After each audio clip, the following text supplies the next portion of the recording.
हमारे साथ इस समय हैं तृणमूल कांग्रेस के वरिष्ठ नेता आलोक चक्रवर्ती जी। आलोक जी कुछ समय पहले ही तृणमूल कांग्रेस में शामिल हुए हैं। इसके पहले ये उत्तर बंगाल में कांग्रेस के बड़ा चेहरा रहे हैं और इंटक से जुड़े रहे हैं। हम आलोक जी से पश्चिम बंगाल विधानसभा चुनाव और सिलीगुड़ी विधानसभा क्षेत्र को लेकर कुछ बात करेंगे। आलोक जी, न्यूज़ फॉर एशिया में आपका स्वागत है। धन्यवाद। पश्चिम बंगाल में आपकी पार्टी तृणमूल कांग्रेस ने सारे प्रत्याशियों की लिस्ट जारी कर दी है, पहाड़ की 3 सीटों को छोड़ करके। सिलीगुड़ी विधानसभा क्षेत्र में आप पार्टी की स्थिति क्या देखते हैं? सिलीगुड़ी में हम लोग को जीतेगा था। सिलीगुड़ी का आदमी वोटर ममता जी का साथ है। इन लोग देखते हैं सिर्फ सिलीगुड़ी बोल के नहीं, बंगाल का हर क्षेत्रों में, विधानसभा क्षेत्रों में एक तरफ एक ममता बनर्जी, एक महिला मुख्यमंत्री, और टोटल सेंट्रल गवर्नमेंट बंगाल में शिफ्ट हुआ। Prime minister Narendra Modi, home minister Amit Shah और भी सारी डजन मिनिस्टर सब अभी बंगाल में आ गए। किस लिए? यदि टीएमसी का वो ताकत नहीं होता, यदि आम पब्लिक टीएमसी को सपोर्ट नहीं देते तो इन लोग को इतना आने का ज़रूरत ही नहीं था। किस लिए घड़ी घड़ी आ रहे हैं? इसमें ही तो साबुत हो जाता। जो पश्चिम बंगाल का जो वोटर, ये वोटर तृणमूल कांग्रेस का साथ है। रह गया सिलीगुड़ी विधान क्षेत्रों में देखिए, विधानसभा में हम लोग आगे भी जो चुनाव हुआ, वो चुनाव का जो रिजल्ट है, ये सही बात, जो घाटती हम लोग को था, थोड़ा कमजोरी था कुछ, वो जगह पूरा हो गया। किस लिए?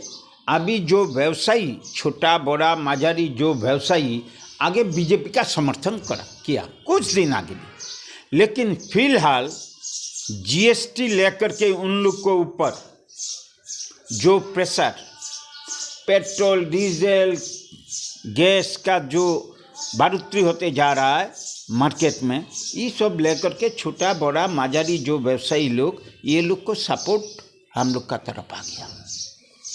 प्रत्याशी को लेकर पार्टी के अंदर नाराजगी है।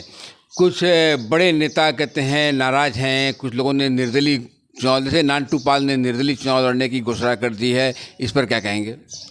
देखिए, सबको अधिकार है। नांटू अभिलाषी था, बट मेरा कहना है, हम यदि पार्टी का सैनिक है तो पार्टी का सिद्धांत को सैल्यूट देना चाहिए। ये एकनिष्ठ जो कर्मी, उसको यही होना चाहिए। नांटू आशा कर रहा था उसको टिकट मिलेगा, ठीक है, नहीं मिला तो इसलिए पार्टी छोड़ देगा, वो कर देगा। अरे नांटू का जगह पर कैसा आया, ये भी तो आपको सोचना पड़ेगा। उनको तो ये सोचना चाहिए नांटू को। नांटू मेरा छोटा भाई का माफिक है। आप लोग को पता नहीं, ये नांटू पाल को सीपीएम से कांग्रेस में लाने वाला आदमी का नाम आलोक चक्रवर्ती। फर्स्ट टाइम कांग्रेस का उम्मीदवार जब खड़ा हुआ था, यही मेरा इस घर में प्रोफेसर अमलेंदु दास, मैं, नांटू और ऑब्जर्वर सेंट्रल का नितिन राव, हम लोग बैठ करके यहाँ नांटू को चुनाव में खड़ा कराया था। नांटू नो डाउट हार्ड वर्कर, हर सोशल वर्कर, इसमें कोई दो नाम नहीं है, लेकिन पार्टी जरूर कुछ सोच विचार करके ही कैंडिडेट ऐसा दिए सिलीगुड़ी में। तो क्या नांटू पाल से आप अपील करेंगे, चूँकि आपने ही उनको कांग्रेस में लाया था, फिर बाद में आप तृणमूल कांग्रेस में आ गए हैं, वो अभी तृणमूल कांग्रेस में कुछ समय पहले आ गए थे, तो उनसे अपील करेंगे कि वह पार्टी का निर्णय माने और ममता जी ने जो फैसला लिया है उस पर उनका साथ दें? ये तो ऑलवेज, नांटू मेरा भाई का माफिक है, दोस्त का माफिक है। हम चाहते कि नांटू जैसा एक सोशल वर्कर पार्टी में रहे, ये तो मेरा भी कहना है। हम अभी भी बोलेगा ये बात, लेकिन देखिए, सबको तो पर्सनल ओपिनियन रहता, पर्सनल अधिकार भी है। तब भी हम नांटू और उसको जो मिसेस दूल्हा, वो भी मेरा छोटा बहन का माफिक है, उन लोग को ये बोलेगा, जो लड़ाई में अंत कोई जगह पर नहीं होता। नानटू को पार्टी में रहना जरूरी है और रहे ये वो सूझ विचार करके, उसका यदि दिल में कोई चोट लग सकता है, ये सही बात, लग सकता। अरे उसके लिए तो पार्टी हाईकमांड है। और ममता बनर्जी जो हम लोग का दलनेत्री, ये तो अच्छी ये है, रिश्ता भी है उसको साथ। कुछ दिन आगे उनको घर में भी गया था उसका लड़की का शादी का बारे में। तो इसलिए हम चाहते कि नानटू अपना राय बदल दे और पार्टी में रह करके लड़ाई करे। नानटू के विद्रोह करने से, निर्दलीय करने से पार्टी के चुनाव अभियान पर कितना असर पड़ेगा? कुछ नहीं पड़ेगा, कुछ नहीं पड़ेगा, मिला लीजिएगा आप लोग। आज एक बात बोला, देखिए सिर्फ बंगाल नहीं, भारतवर्ष का राजनीति में निर्दल उम्मीदवार का जगह खत्म हो गया। कोई पार्टी का छत्रछाया में वो लालन पालन करके बड़ा हुआ और आज विद्रोह, टिकट नहीं मिला बोल करके विद्रोह हो गया। कल हम देख रहा था कुछ एमएलए हम लोग का टिकट नहीं मिला बोल के बीजेपी में शामिल हो। अरे वो खुद जा रहा है, लेकिन उन लोग को जो वोटर, आम आदमी जो चुनाव में वोट दे करके जीता है, उन लोग लेकिन नहीं गया बीजेपी में। आप लोग ये ऊपर ध्यान दीजिए।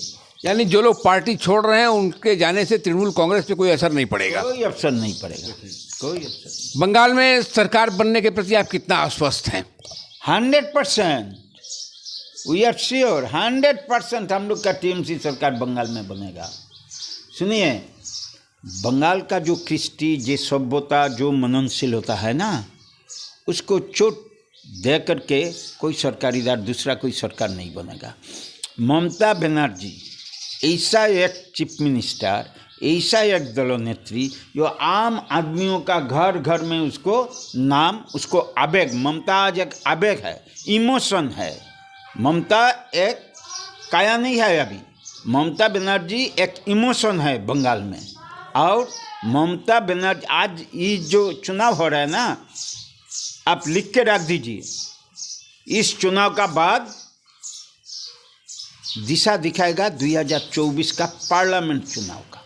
मिला लीजिएगा मेरा बात। और टोटल कंट्री में ममता बनर्जी विरोधी लीडर होकर के सब पार्टी को लेकर के दिल्ली बदल जाएगा, दिल्ली का सरकार बदलेगा 2024 में। मिला लीजिएगा।